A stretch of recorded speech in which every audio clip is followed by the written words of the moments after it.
This is your ultimate stop for everything sports. The Golden State Media Concepts Sports Podcast. Should I say more? From the NFL, MLB, the NBA to MMA, it's all in here. The Golden State Media Concepts Sports Podcast. Listen now.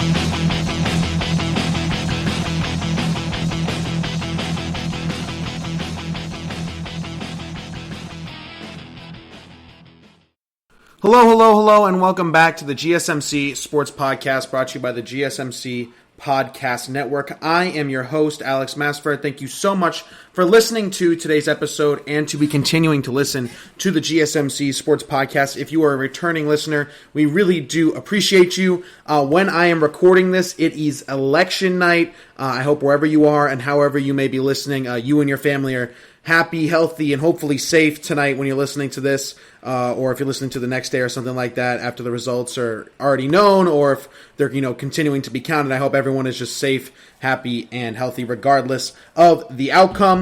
Before I start talking anything sports, I want to remind you all to subscribe to the podcast if you haven't already on whatever podcasting app or website you're listening to this on. If you're on Spotify, if you're on Apple Podcasts, if you're on Podbean, if you're on pretty much any website or application you're listening to this episode on, please do not forget to subscribe to the podcast. We would really appreciate it if you would do so, as well as leave us a 5-star review or just a positive review in general. That would be awesome. It would let us know that you guys are enjoying the discussion points, the topics that we're talking about here on the GSMC Sports Podcast. So again, we would appreciate it if you subscribe to the podcast. Again, you want to subscribe so you get those alerts and notifications, and you can know when we drop a new episode of the GSMC Sports Podcast here at the GSMC Sports Podcast team. Whenever we release it, you'll get that notification, and you can be one of the first people to listen to a new episode when we release it. And again, you also want to leave us a 5-star review or just a positive review in general. That would really appreciate us and give us a big boost of confidence, as well as let us know, again, you're enjoying sort of the topics and discussion points. And finally, don't forget to follow us on all social media platforms as well. Twitter,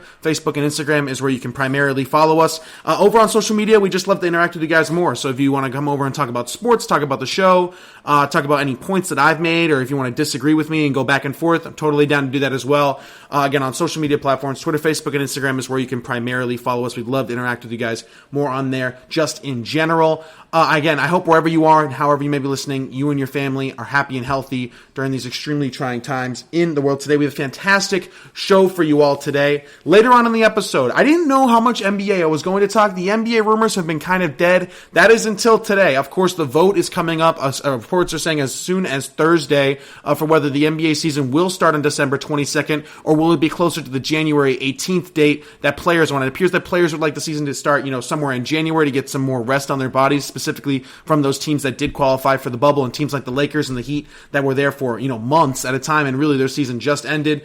Or will the owners get their way and kind of start on December 22nd with training camp opening December 1st, meaning if that vote is passed by December 1st, we'll already have the free agency and the draft, meaning trades and free agent could happen soon. And there was a rumor that James Harden could be on the move via trade, and so could Giannis Antetokounmpo potentially. I saw both those rumors via The Athletic and on Twitter. I want to talk about those at the very end of the episode. So again, at the very end of the episode, I'll be giving you everything NBA rumors, specifically from James Harden and Giannis Antetokounmpo. Could they be on the move sooner rather than later? That's something we'll talk about at the very end of the episode. And of course, the rest of the episode is going to be dominated by the National Football League. Today was also the trading deadline. No major moves were made. Only 2 moves were made really on the trading deadline day. Of course, we saw Quan Alexander get traded yesterday on Monday, and we also saw that Chargers cornerback get traded as well. Desmond King, who's a former All-Pro. Of course, Yannick Ngakoue last week as well. So there was a couple of moves in return, during the trading season. But on the actual deadline day today, there was really nothing. Isaiah Ford was traded from the Miami Dolphins to the New England Patriots for a conditional 7th-round pick. And I don't know at the time of the recording exactly what the compensation is for Miami for their other trade that they made, which was for running back DeAndre Washington from the Kansas City Chiefs, who was okay in Oakland. now Las Vegas, then moved to Kansas City, kind of got buried on that depth chart with a stacked, running back room of which used to consist of Damian Williams before he opted out, and obviously now Clyde Edwards-Helaire and Le'Veon Bell. I think it's another 7th-round pick, maybe that same pick that they got for Isaiah Ford getting sent over to Kansas City. So again, those were the only 2 major deadline moves, and I mentioned Miami because, of course, I want to start off with the Miami Dolphins today. Now, usually the Miami Dolphins the past, 20 or so years have never been the leading topic on any sports podcast, any sports talk radio that isn't in Miami. But of course, last Sunday was Tua Tagovailoa's debut. And I think that is the main takeaway that I have from NFL Sunday. Again, there were so many good games that I want to talk about. I do want to talk about Pittsburgh-Baltimore. I want to talk about Green Bay not getting a wide receiver for Aaron Rodgers. What does that mean? I want to talk about the New England Patriots season practically being over. I also want to talk about Joe Burrow's incredible game-winning drive and really game-winning, just game in general against the Tennessee Titans, winning 31-20. I want to talk about that later. Of course, the Cleveland Browns loss.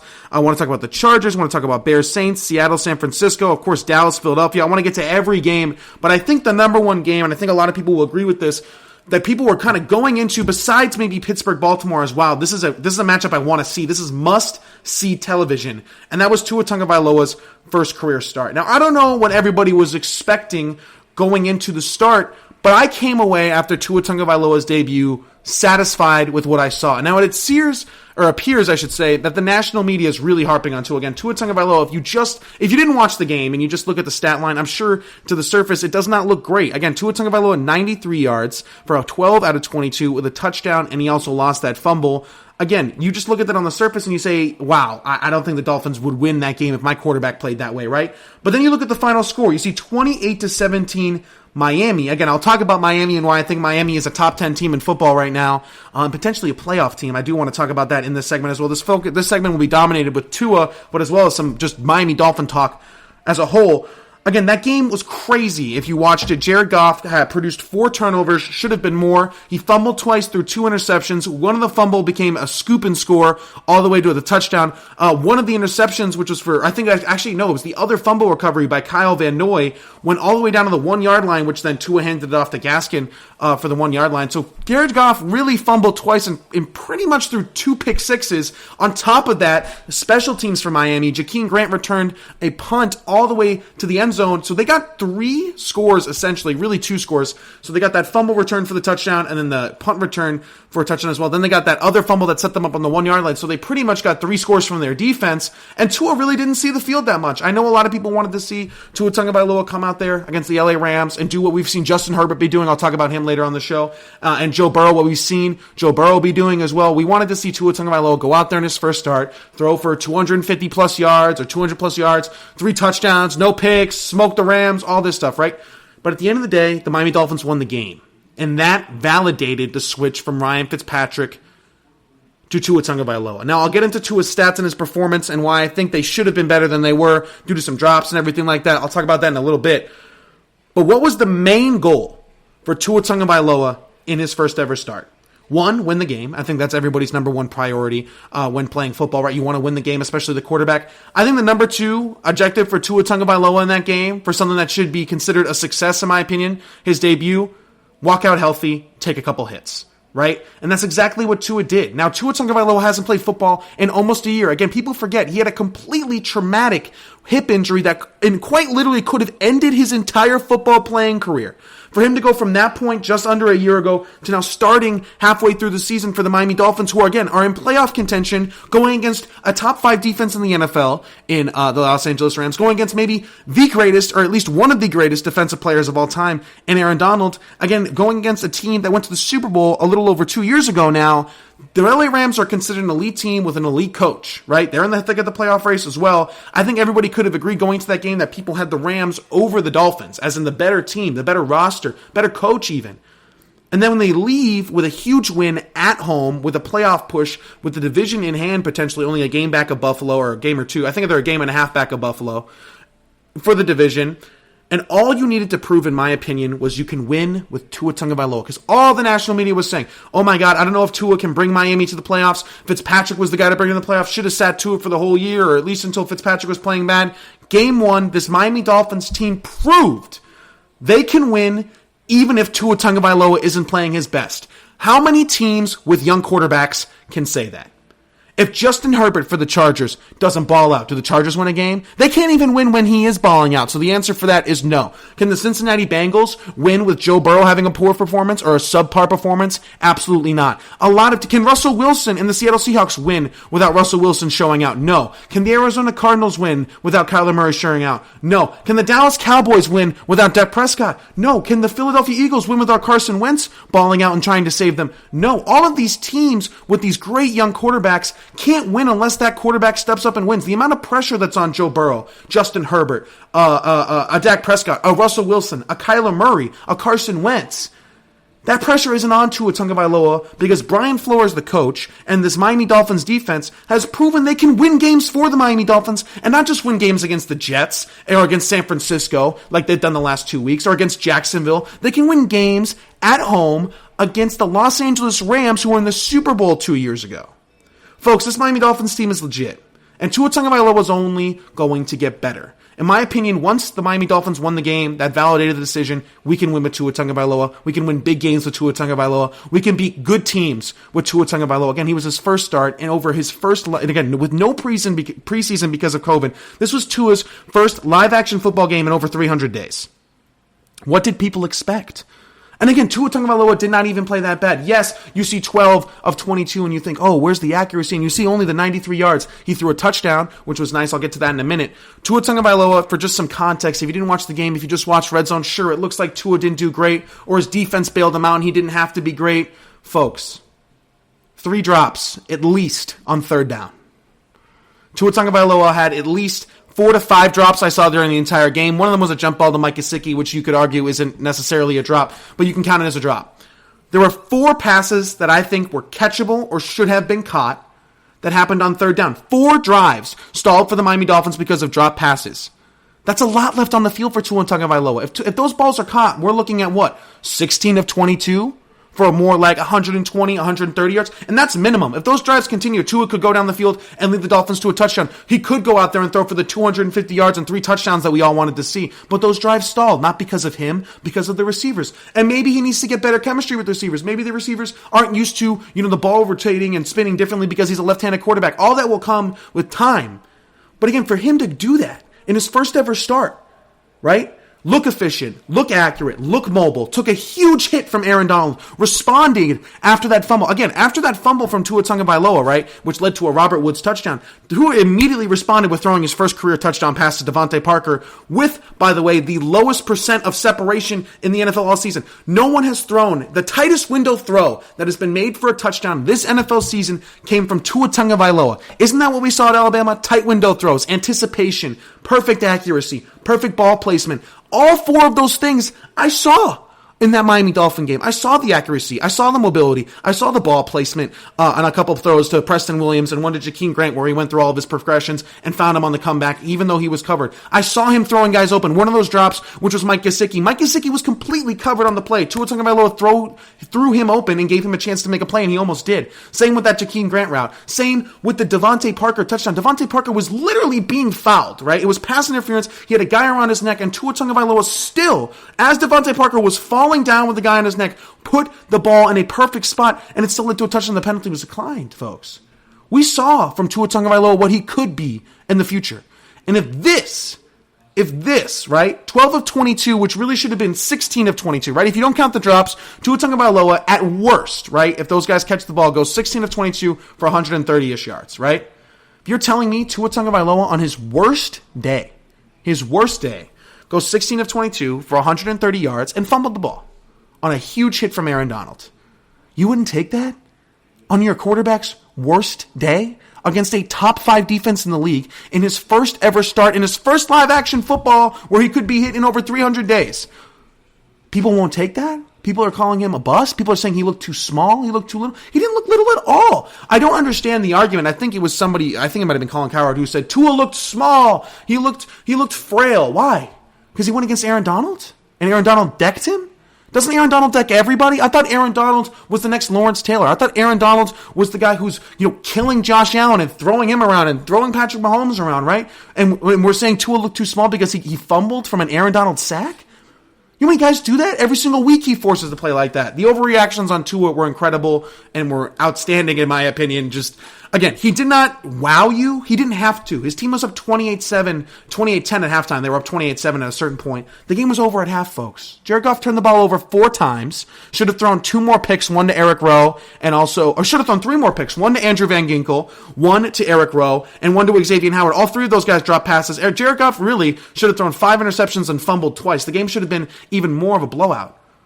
And again, you're asking Tua Tagovailoa to overcome 4 third-down drops? No quarterback can overcome that, folks. Like, come on. And the fact that the Miami Dolphins won the game is enough. Enough.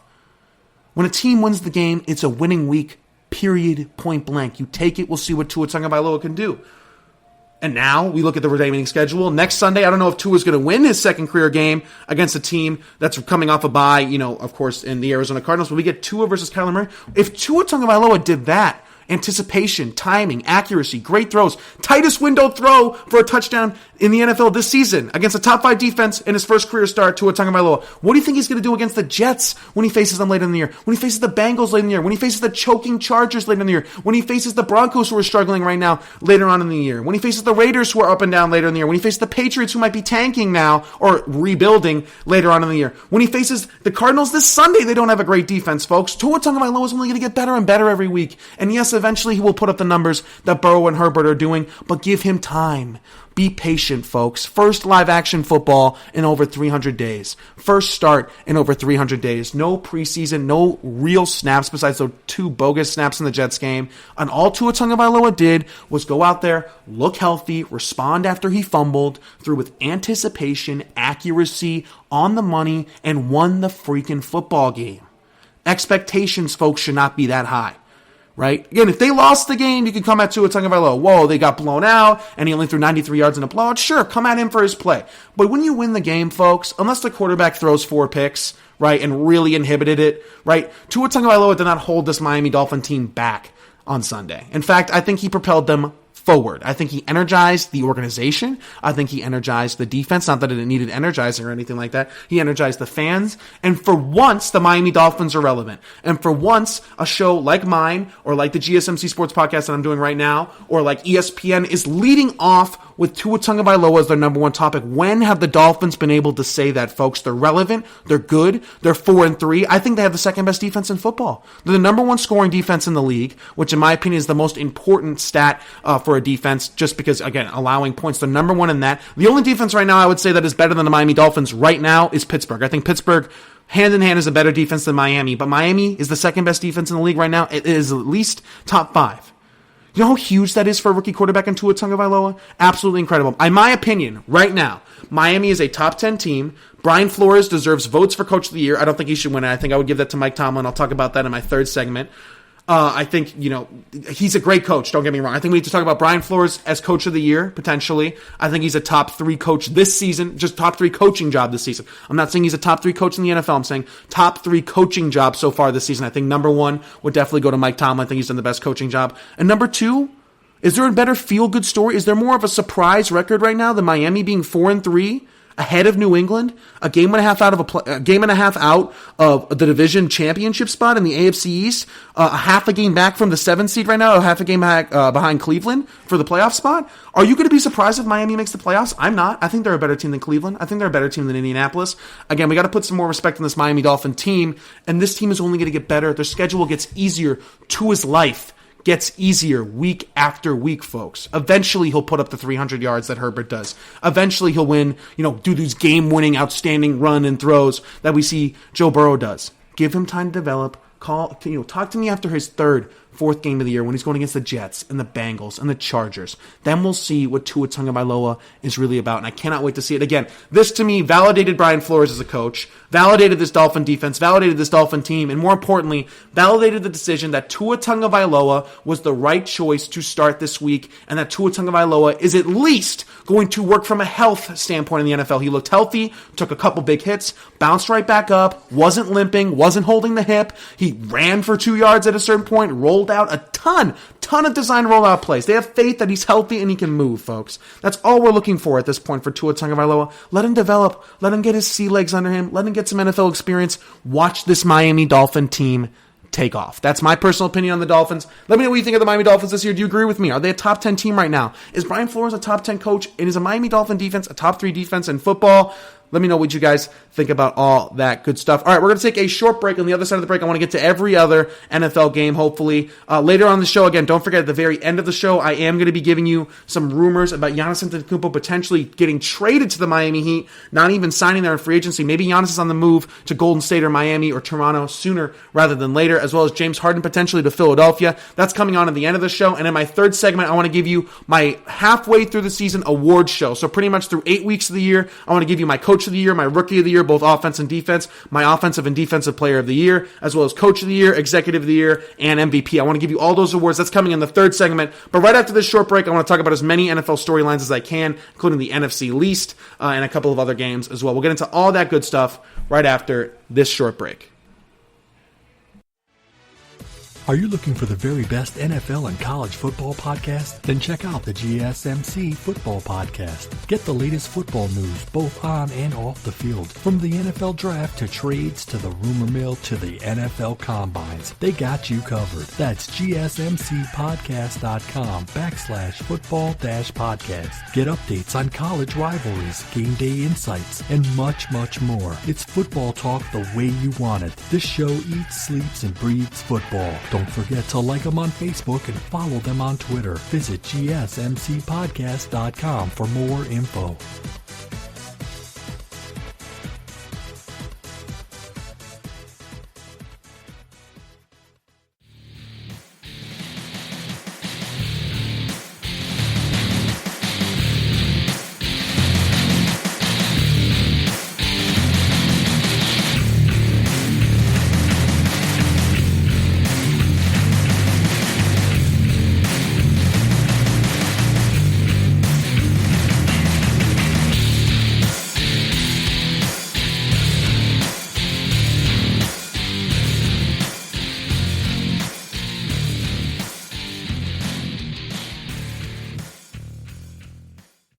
All right, and we are back here at the GSMC Sports Podcast, brought to you by the GSMC Podcast Network. Again, I am your host, Alex Masfer. Thank you so much for tuning into today's episode, and again, continuing to listen to the GSMC Sports Podcast. Again, if you're a returning listener, we really do appreciate you. I just finished talking about Tua Tagovailoa's debut for the Miami Dolphins and why I think the Miami Dolphins are potentially a playoff team this year and potentially a top 10 team in football right now due to their defense. This NFL year is so weird. I think there are a lot of good teams. I don't know if there's a lot of great teams. I think there are a few of them. I think there's a lot of teams that I think I could give you a top 4 right now. I think Kansas City's legit. I think Baltimore's legit. I think Kansas City's legit. I think Pittsburgh's legit. I want to say that Seattle's legit, but sometimes I find inconsistencies in their defense. But I think Seattle is legit once they get Jamal Adams back. Again, those are the 3 teams right now that I'm looking at as real legitimate teams. I thought Tennessee was that. I'm not so sure anymore. But Pittsburgh, Seattle, and Kansas City, I think, are sure fire contenders. After that, you can really argue that anybody can beat anybody. Are you telling me right now that, the Dolphins couldn't beat Tennessee, that, the Dolphins couldn't beat Buffalo, that, Indianapolis couldn't beat Green Bay? There's just so many of these matchups that I think a lot of these teams are good, not great. And I think there's a lot of teams that are bad this year as well. Teams like the Jets. There's a lot of teams looking for a quarterback this year and a really, really good quarterback class. So there's a lot of teams that are going to be bad this year. But I think just because of that extra playoff spot, it's so close now. A lot of teams are 4-3, right? Where do you stack up with Miami versus a team like Indy or a team like Las Vegas, right? It's gonna come down to the wire. It's gonna be close. So I think Miami is a top 10 team right now. And I'm not saying that, I don't know if the term top 10 team means what a lot of people think it means, is what I'm trying to say here. Now I want to transition here to the rest of the NFL. So in my next segment, I'm going to be doing my way too early, or if you want to say way too early, but mid-season awards point, right? Who's the MVP right now? Who's all of these things, right? That's in my next segment. But for this segment, I want to try to talk about as many NFL games as I can, and I'll stretch it into next segment if I have to.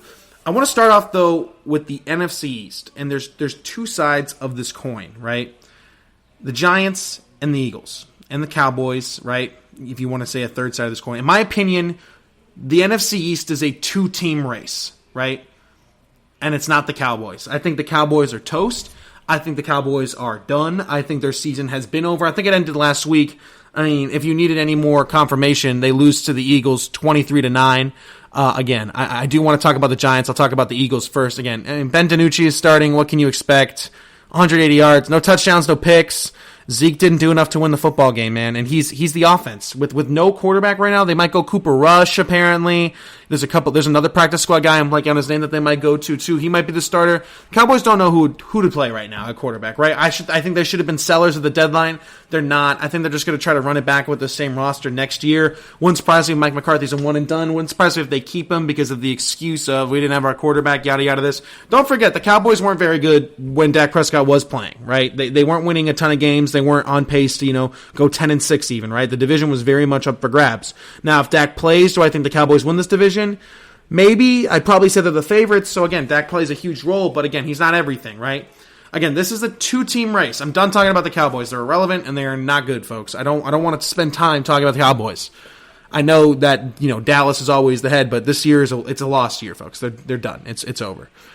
I want to talk about the Philadelphia Eagles because everybody is getting on Carson Wentz, right? Oh my God, Carson Wentz has regressed, including myself. I said, right, Carson Wentz at the beginning of the year looked like he doesn't know how to play football, right? And folks, I've had an epiphany about Carson Wentz. I don't know how many quarterbacks could do what Carson Wentz is doing, like with the receiving core he has, right? No Alshon Jeffrey, no Deshaun Jackson, no Zach Ertz, no Miles Sanders, completely battered offensive line, defense that's been regressing for years. How many quarterbacks can overcome that and win a division, folks? Brady? Maybe. I don't know. I don't even know if Brady could at this point, right? I'd probably put Brady, Mahomes, it's so tough, but I don't think Lamar could. I don't know if you put certain quarterbacks on this Philadelphia roster, right? If you put Lamar Jackson on this Philadelphia roster, right? Is their record improved? I don't think it is. If you put, Big Ben on this roster, you think it's improved? No. I don't know if there's a lot of quarterbacks that can do what Carson Wentz is doing. Does he turn the ball over too much? Yes. But what my pro comparison for Carson Wentz has always been the same. It's always been Brett Favre. He makes a lot of mistakes, but he makes a lot of big plays, and boy, is he clutch. And that's what Carson Wentz is, folks. He's winning the Eagles games with Travis Fulgham as the number one receiver. How many quarterbacks in this league can make Travis Fulgham, right, or Fulgham, whatever his last name is, right? How many quarterbacks in this league can make Travis Fulgham a top 5 receiver in football? Because the last month, he has statistically been a top 5 receiver in football. Travis Fulgham is the same guy who was cut by the Green Bay Packers earlier this year. Yes, the same Green Bay Packers who haven't gotten Aaron Rodgers a receiver in years. I'll talk about them at a certain point too, right? Green Bay, who I think we can all agree on, almost traded for Will Fuller today, needs a receiver, right? Travis Fulgham couldn't even make that roster. And Carson Wentz is making him a top 5 receiver in the league the last month. Folks, Carson Wentz is great. Carson Wentz is the best QB in this division, right? And I don't want to talk about Dak when he's injured. I'm not even going to mention, I'm not going to get in this debate again. I've done it too many times, folks. But stop. If you're an Eagles fan and you're calling for Jalen Hurts, or if you're calling for them to tank and draft a quarterback, right? Carson Wentz is the only reason Philadelphia has a win this year, folks. Period. They're 3-4-1. Okay? What was the objective, folks? Again, the stats in the game. Who led them in receiving, right? You go for rushing, you had Miles Sanders who returned, right, with 95 yards. Fine. Good run game. That's the only thing Carson Wentz is going for him, right? Receiving. You want to know who the leading receiver was, right, for the Philadelphia Eagles? In this game against the Dallas Cowboys, right? Besides Fulgham, Jalen Reagor, 16 yards. Dallas Goedert, 15 yards. Greg Ward, Boston Scott in the backfield again. No Miles Sanders, right? Komet, right? Carson Wentz rushing for 17 yards. Folks, he's got nothing to work with. And he won another division game against the Dallas Cowboys, who already, despite the fact that there's no Dak, I don't think anybody can argue Dallas has a better roster than Philadelphia from an offensive standpoint. If you switched right now, right? I mean, Dak / DiNucci / whatever. If Carson Wentz was the current quarterback of the Dallas Cowboys, they would be a top 2-3 seed in the NFC. I think they'd probably be 4-3, 5-2 maybe, probably 5-2. If the Dallas Cowboys have Carson Wentz, they're 5-2, and their offense looks like a top 3 offense in football. That's the power of Carson Wentz, folks. Stop. Stop going for his head, asking, why aren't we trading Carson Wentz? He's not the answer. He's regressed ever since the Super Bowl. Folks, he throws a lot of picks because he's trying to win games, because his defense can't stop anybody, and his offensive line can't block anybody, and his receivers can't get open, so he has to throw contested throws into double coverage because nobody can get separation and get open. That's why he throws so many picks. They're not bad throws. He's trying to throw a guy open, and he can't because his receivers are Greg Ward and Travis Fulgham. When are the expectations for Carson Wentz to save the franchise? That's what he's doing, right? He's saving the franchise and somehow getting wins and finding ways to win, even though he shouldn't, because he usually has the worst receiving core out of the two teams playing, and the worst offensive line of the two teams playing, and the worst defense of the two teams playing. And all he's doing is finding ways to win, him and Doug Peterson, folks. Stop. The expectation is too high on Carson Wentz. Now, I want to transition now to the other team in the NFC. And then hopefully next segment I can talk about after my awards, some of the other teams. We're running out of time here. I'm spending a lot of time on these teams because I think it's important, right? I think this is the real storylines of the NFL. The New York Giants have a brighter future than the New York Jets. I said it, right? Folks, I understand that the Jets are going to draft Trevor Lawrence. And again, I went all over the last episode that I did, right? Talking about how good Trevor Lawrence is. And don't get me wrong, Trevor Lawrence is quite literally the best quarterback prospect of my lifetime and maybe ever. But boy, do the Giants look better every week? I mean, every week the Giants, yes, they're losing. They are 1-6, but every single week the Giants games get closer and closer. They've lost the last 4 games, I think, by 8-3-1-2. I think it was 8-3-1-2 are the last 4 results of losses for the New York Giants. Right? Joe Judge looks like he can coach, folks. And I'm not going to lie to you. You know who Joe Judge reminds me of? Seriously, he reminds me of Brian Flores.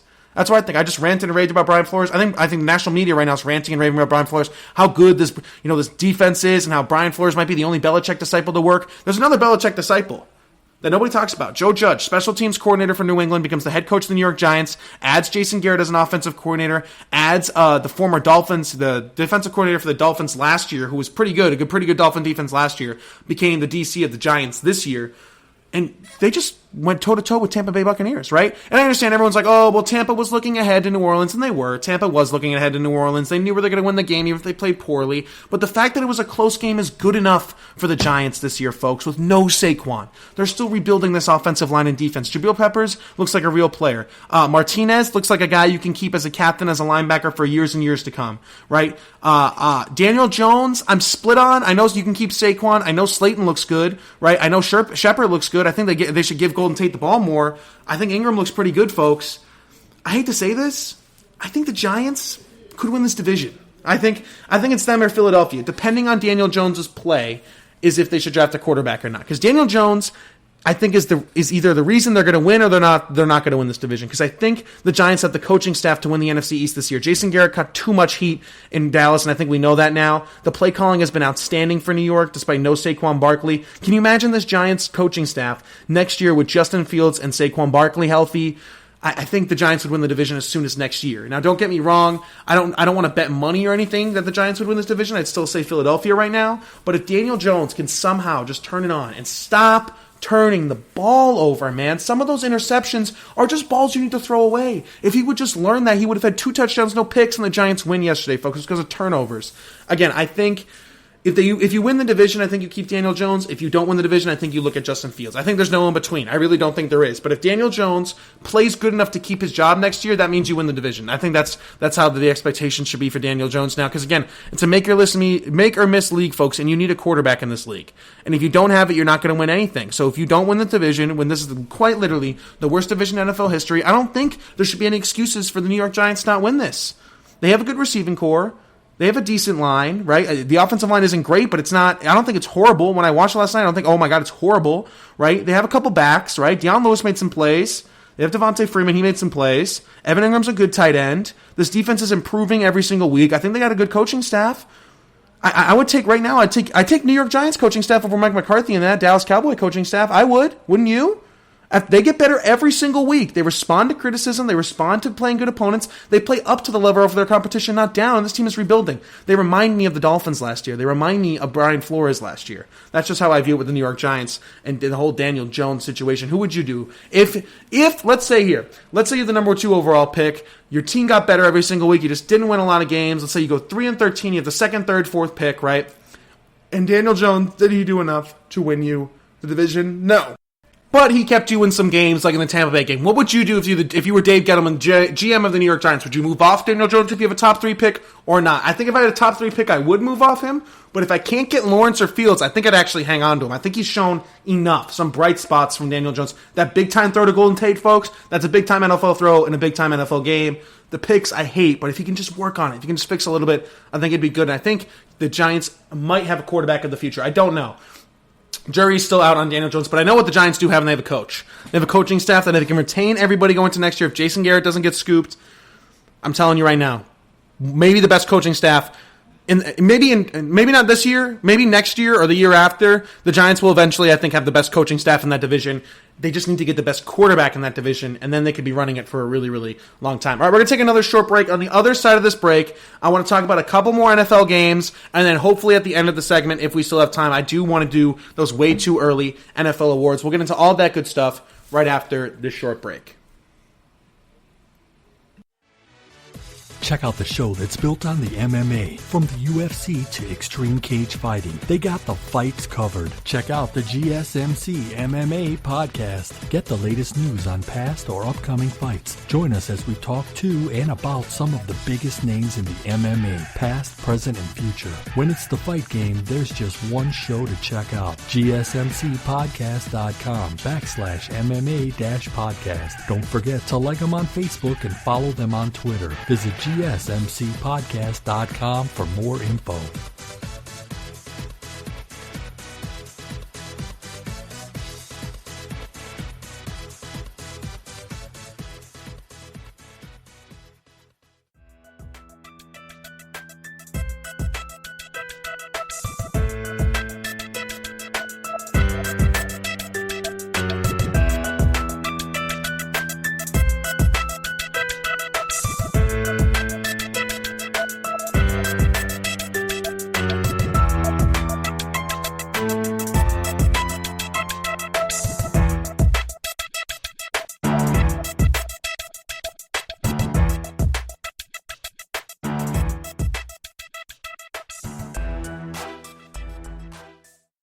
All right, and we are back here at the GSMC Sports Podcast, brought to you by the GSMC Podcast Network. Again, I am your host, Alex Masfer. Thank you so much for tuning into today's episode and to be continuing to listen to the GSMC Sports Podcast. If you are a returning listener, we really do appreciate you all, each of you. I just finished talking about a little bit the NFC East, which I think the two most interesting division races I think that there are, besides I think the NFC West, are the AFC East and the NFC East. I think they're fascinating. I think it's going to come down to the Eagles and the Giants in the NFC East, and I think it's going to come down to the Dolphins and the Bills in the AFC East. The NFC West is a little bit more tricky. I want to say it's going to come down to, I think Seattle's going to win it. I think Arizona's got a chance. I'm not so sure though. All right, now I want to transition quickly here to a couple more NFL games before I get into my top 10, or not my top 10, excuse me, my award predictions so far for the NFL. I will get into all that good stuff as well at the end of this segment, but I do want to start off quickly here with some of the other games. I'll just give my quick reaction like I usually do, and then I'll get into the nitty and gritty and get into that list that I want to give you guys. First off, the Steelers and Ravens game. The Ravens outgained them. The reason why the Baltimore Ravens lost is because of Lamar Jackson. And I think we have to start having a serious conversation, something I have mentioned before, that Lamar Jackson might not be as good as he was last year. That maybe last year he caught a lot of people off guard, there wasn't a lot of tape on him, and now that people realize that as long as you force Lamar Jackson to throw, he struggles. And that is something that's been going on since college. We know that Lamar Jackson has struggled with throwing the football. I think a lot of people maybe got a little bit too excited with his throwing stats last year, and how he was doing last year, just in general. And I don't think they realize that a lot of good coaches on the defensive side of the ball in the NFL. And at this level, once you give these coaches, guys like Belichick, guys like Mike Tomlin, guys like Brian Flores, this amount of tape on you, the people are going to start figuring you out a little bit. And I think some parts of the league, I think the elite teams have figured out Lamar Jackson. The teams with elite coaching staffs have figured out Lamar Jackson. And again, Lamar throws too many picks. I think he's got a weird throwing motion. I think he kind of sidearm slings it. I don't think he has the ability to really zip it in. as in just like throw with that, when you watch Justin Herbert, right? Justin Herbert's a great example of this. Carson Wentz is too. The zip that they put on the ball to fit into those tight windows, I don't think Lamar Jackson can do. I think Lamar Jackson is really, really good at easy throws. And I think a lot of quarterbacks can make those easy throws. And I think the difference between Lamar Jackson being an average quarterback in this league and an MVP candidate is his running ability. And if you take that running ability away, when you take that running ability away from Lamar Jackson, as we saw what the Steelers do, Lamar Jackson kind of turns into no better than Ryan Tannehill, no better than guys like Burrow and Carson Wentz. He's just no better as a throwing of a football, right? So I think once you get to that level, there's ways to beat Lamar Jackson, which is why I don't know if I have them as a Super Bowl team anymore. And also, I don't think Lamar Jackson's won a single big game since entering the NFL. Now, don't get me wrong, this is only his second full year starting. He doesn't necessarily need to win all these big games just yet, but I think it's something worth mentioning that Lamar Jackson, I feel like in every single big game for the division, when the Steelers are actually stacked and have their quarterback in, right, and all that good stuff, he just hasn't been able to get it done, and he hasn't been winning those big games. Obviously, we saw it in Tennessee. We saw it in some of the other stuff, too. It's going to be tough for Lamar Jackson when these defensive coordinators take away the running ability to win those football games, to beat Tennessee in the playoffs, to beat Pittsburgh in the playoffs, to beat Kansas City in the playoffs. He's got to have to find a way out of it, because as his career is going to go on and on and on, he's only going to get worse. And then we get into a situation of, did Lamar Jackson peak last year? And I don't want that for Lamar Jackson. I'm a big Lamar Jackson fan. I think he's must-see television, but that's a realistic outcome for Lamar Jackson's career if he does not improve as a thrower. And I think that Pittsburgh game only validated that point and showed that, hey, once a defensive coordinator, even when Lamar Jackson's strength is playing with the lead, right? It's always been playing with the lead. He hasn't been able to come back from behind. Everyone has mentioned it. It's not just me who said that the Ravens can't come from behind. The Ravens were leading this game, and they blew the lead because Lamar Jackson couldn't throw the football. And more often than not, he is not an elite thrower of the football. And that's a problem if you're Baltimore. You need to figure that out, because the running around and making the great plays will only get you so far. Eventually, you're going to have to throw the football as a quarterback. I'm not saying Lamar Jackson is a horrible thrower of the football, right? But 13 of 28, 218 yards, 2 touchdowns, 2 picks, 4 sacks. It's not good enough to win a Super Bowl, is what I'm saying. I'm not saying it's not good enough to be a top 5 team in football. Lamar Jackson, playing at this level, makes the Ravens a top 5 team in the league. But if you want to win Super Bowls and be an all-time great, you gotta step it up with the throwing game. And I think that's what's happening with Lamar Jackson right now. On a side note, the Green Bay Packers, they lose to the Vikings 28-22, and immediately what I thought was, wow, Green Bay's defense is bad. They can't stop the run for anything, and they need to get a receiver. What did Green Bay do to address both of those things in the trading deadline? Absolutely nothing. They did not make a single trade. They did not get a wide receiver for Aaron Rodgers, and they did not get a single defensive player for Aaron Rodgers' defense. In fact, the only thing that happened to the Green Bay Packers after that game was their entire running back room appears that it will not be able to play on Thursday. Folks, Green Bay has always been about Aaron Rodgers, and I like Matt LaFleur as a head coach.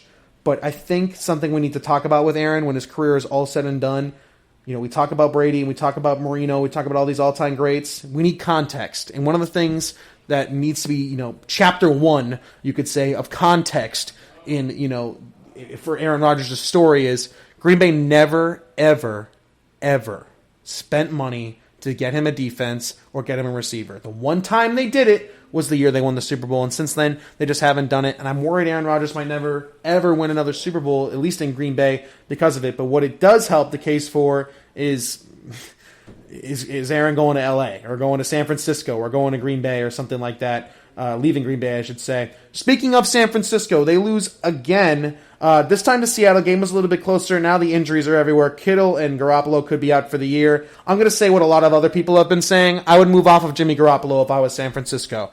2 options I see for San Francisco next year. 1, Aaron Rodgers. I talked about at the beginning of the year of the football season that Aaron could potentially be leaving Green Bay as soon as after this year. After the Jordan Love draft pick, they know Jordan Love's the future. They might want to go with him as soon as next year. You don't draft a guy in the first round to have him sit for 4 years and then pay him before he's even taken a snap, right? That's not what Green Bay's going to do. At the latest, at the end of next season is when we're going to see Jordan Love, right? Jordan Love could start for the Packers as soon as next season. Would not surprise me. Aaron's always wanted to be a 49er. He's from the San Francisco area. Jimmy Garoppolo is holding the San Francisco team back. Kyle Shanahan's a good coach. They have good weapons. They have a good offensive line. They have a good defense when they're healthy, and they have probably the league's best tight end when Kittle's healthy as well. Give that to Aaron Rodgers. The San Francisco 49ers would win the Super Bowl the following year. Option number 2 I would go after, I would draft a guy and then also trade for Matt Ryan is what I would do. Kyle Shanahan has been to a Super Bowl with Matt Ryan. Reunite those two. Best defense that Matt Ryan would ever play with, probably. Not the best receiving core in the world in comparison to the Atlanta Falcons when they have, but Matt Ryan would still make it work. And then I'd go after a guy like Trey Lance. Wilson out of BYU is another quarterback prospect that a lot of people are talking about recently. Both of those things should be options for San Francisco going forward. And the final thing I want to talk about is that Bengals-Titans game. What a game that was. Joe Burrow, folks, is my Rookie of the Year. I'll talk about it in my next segment, or in a little bit here. I don't want to give any spoilers yet, but Joe Burrow should win Rookie of the Year. Folks, what he's doing, man, 2 touchdowns, no picks, 26 of 37, 249 yards against a good defense, folks.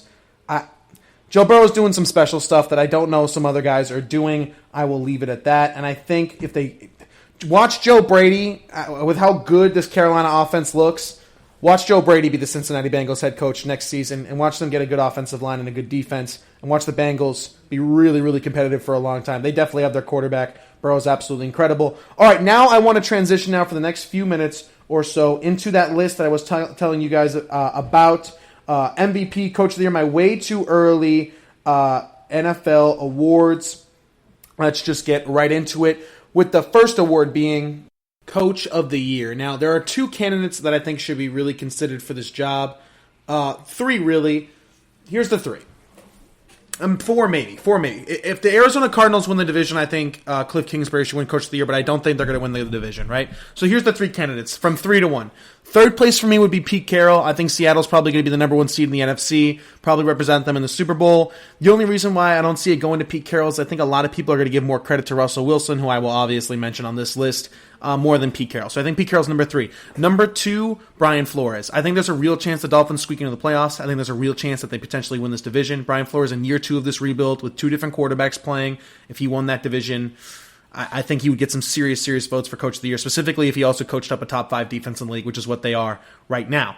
Then after that, I think the winner of Coach of the Year this year will be Mike Tomlin. I don't remember if he won it last year. I think it might have been Mike Vrabel. I don't exactly remember. Either way, I think Mike Tomlin deserves to win it this year. To barely miss the playoffs last year with Duck Hodges and all those guys playing quarterback for you, and then as soon as you get just some resemblance of Big Ben, who hasn't even been that great this year, you're 7-0, the final remaining undefeated team. I don't think they'll go 16-0 or anything like that. They'll eventually lose. Either way, I think Mike Tomlin has proven himself time and time and again as a top 5 coach in this league. I think he deserves Coach of the Year. I think it will go to Mike Tomlin. Personally, that's just how I see it going.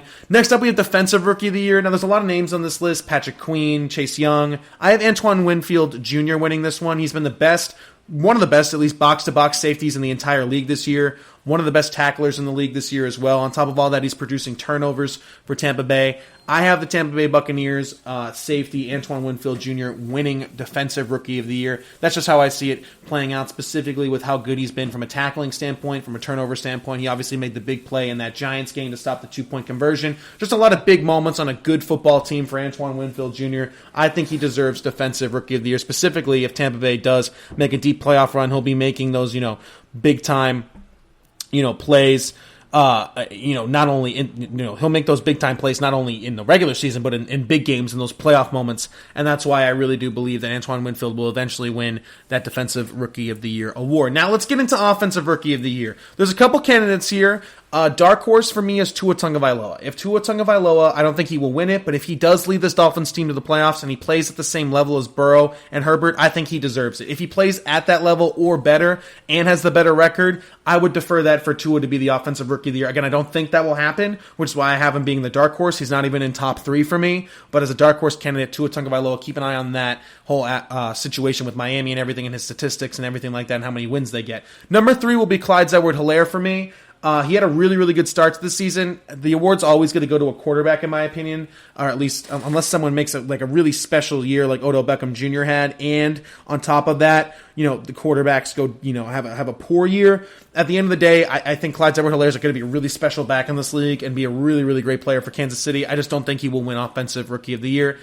Coming in at number 2 might be a surprise, folks. I have Herbert. I said it earlier on in the segment. I have Joe Burrow winning this Offensive Rookie of the Year in a close race over over Justin Herbert. I think Burrow's going to win more games at the end of the day. I don't know if he'll have a better record than the Chargers. I don't want to say win more games. I mean win more games for his team.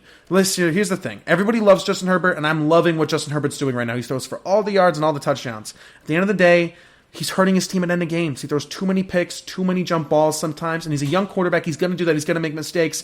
But it's not just the defense's fault that they keep throwing 16-point leads. Meanwhile, Joe Burrow is having huge wins at home versus a Tennessee Titans team that might make the Super Bowl this year. I'm going to go with Joe Burrow. I think he's doing more with less than Justin Herbert is. All right, now let's get into Defensive Player of the Year. Now, there's a lot of different names you could throw out here for this one. I'm going to go Aaron Donald because he's been so dominant this year, as he's been every year.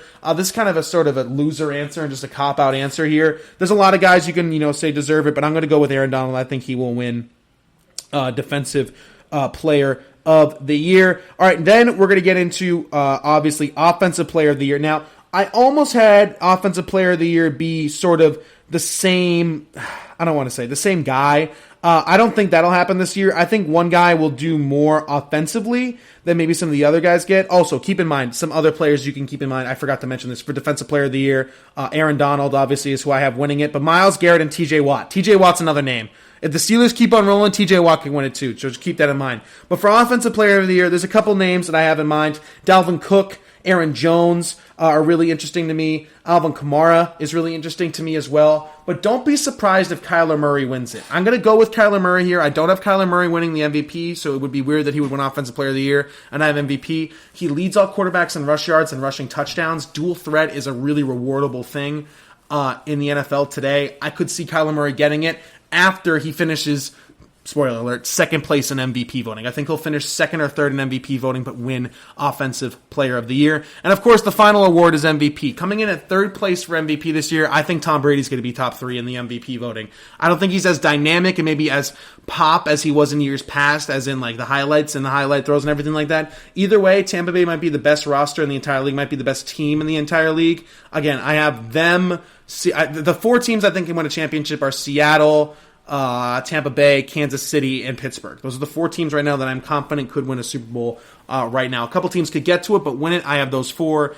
You're the quarterback of one of those teams. I think he deserves a chance at MVP. Again, coming in at number 2, I have Kyler Murray finishing second place in the MVP voting. And of course, number 1, I have Seattle quarterback Russell Wilson. He's their entire team, folks. He's their entire offense. He runs around. He makes the plays. He's clutch. We've seen it time and time again. DK Metcalf is great. Tyler Lockett's great. They would not look as good without Russell Wilson. He is the reason why they are so good and why they're winning so many games. My opinion, he should win MVP. All right, that's going to do it for this segment. On the other side of this final break, I want to get into really, really quick for the next couple minutes or so, James Harden and Giannis Antetokounmpo rumors. We'll get into all that good stuff right after this final break.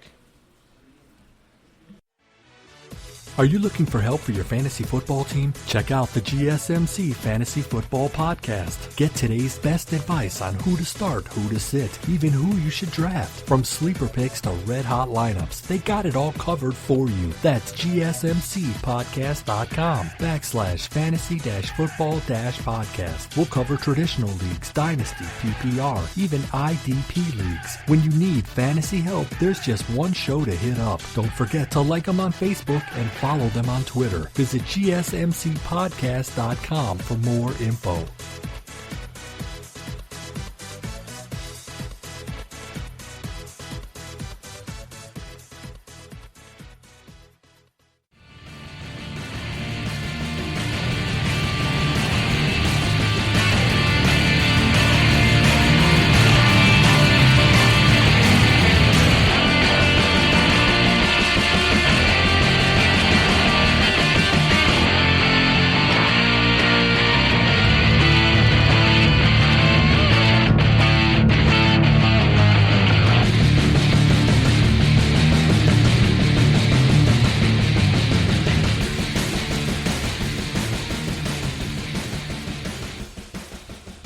All right, and we are back here at the GSMC Sports Podcast, brought to you by the GSMC Podcast Network. Again, I am your host, Alex Masford. Thank you so much for tuning into today's episode and to be continuing to listen to the GSMC Sports Podcast. Again, if you're a returning listener, we really do appreciate you. Again, I want to transition here quickly to the NBA. I'm done talking about the NFL for today's episode. For quickly, just two rumors that I heard. The Athletic is reporting that the Philadelphia 76ers are going to go hard after James Harden. Now, Daryl Morey, obviously after stepping down as the general manager of the Houston Rockets, came over to Philadelphia to become their president, or at least either CEO or president of basketball operations. He's going to work alongside Elton Brand, who also got himself a nice extension. And this makes absolutely no sense for Philadelphia, in my opinion. It makes a lot of sense for Houston, who might want to go into a rebuilding mode with draft picks and completely reinvent themselves. But for Philadelphia, why would you want to pair James Harden with Joel Embiid? Two guys who have proven to shrink in the playoffs,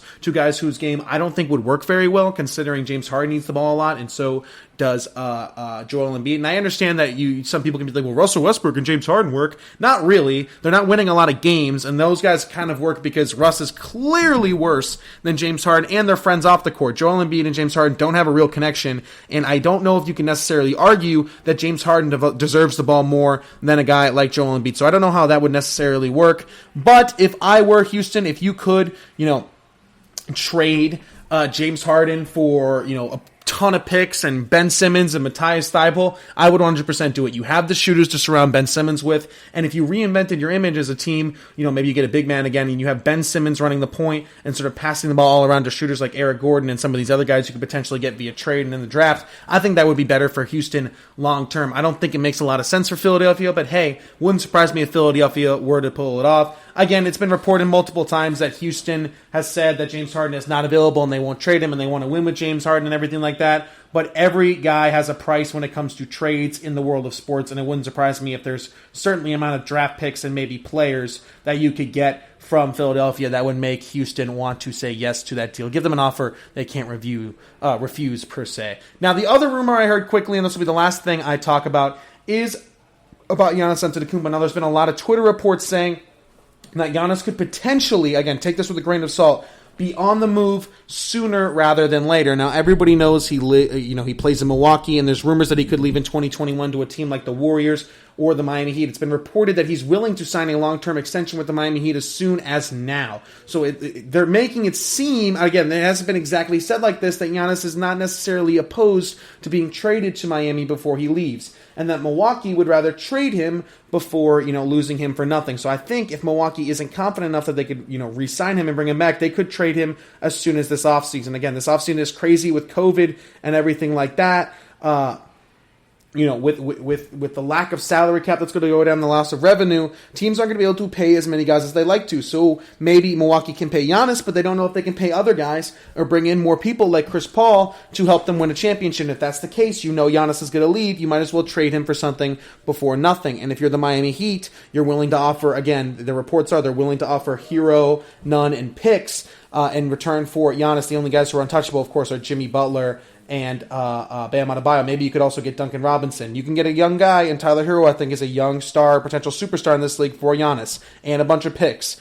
Better than getting rid of him for nothing. I could see that happening. I just don't know if Milwaukee's ready to pull the trigger and trade the two-time defending MVP. All right, that's going to do it for today's episode of the GSMC Sports Podcast. Again, brought to you by the GSMC Podcast Network. Before I let you go, don't forget to subscribe to the podcast, follow us on all social media platforms, and leave us a 5-star review or just a positive review in general. Again, those social media platforms are Twitter, Facebook, and Instagram. Don't forget to follow us on there as well. Again, please, please, please stay safe tonight, and do not forget to vote if you're listening to this on Tuesday. If you're listening to this a day or two after the election, just try to stay safe no matter what the outcome is. All right, again, that's going to do it for today's episode of the GSMC Sports Podcast. Thank you so much for listening, and I will see you all in the next one.